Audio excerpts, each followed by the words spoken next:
अस्सलाम वालेकुम, आप देख रहे हैं PA न्यूज HD और मैं हूं आपके होस्ट सादिया बतौल। शामिल करते हैं आज की अहम खबरें। शामिल करते हैं चौधरी हफीज चेयरमैन खुशाब से। वज़ीर आज़म मोहम्मद शहबाज शरीफ की ज़ेर-ए-सदारत नेशनल यूथ एम्प्लॉयमेंट पॉलिसी पर अमल दरामद पर जायज़ा इजलास। नेशनल यूथ एम्प्लॉयमेंट पॉलिसी के तहत नौजवानों को रोजगार के मौक़ा मुहैया करने के लिए मरबूत और मौसर इक़दाम यकीनी बनाए जाएँ। वज़ीर आज़म की ख़ुसूसी हदायत। नेशनल यूथ एम्प्लॉयमेंट पॉलिसी की अमल दरामद पर पेशरफ्त जायज़ा इजलास हर माह होगा।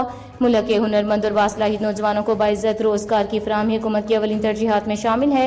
हुकूमत की तरफ से मुल्क की पहली नेशनल यूथ एम्प्लॉयमेंट पॉलिसी का इजरा हमारी पुरखलूस काविशों की अक्कासी है। नेशनल यूथ एम्प्लॉयमेंट पॉलिसी के तहत इक़दामात के लिए बैनुल वज़ारती ताउन और जामे हिकमत अमली नागुज़ीर है। कौम के नौजवानों बिलखसूस ख़वातीन के रोज़गार के नए मौक़ों में शमूलियत यकीनी बनाने के लिए इनको हुनरमंद बनाने पर ख़ुसूसी तवज्जो दी जाए।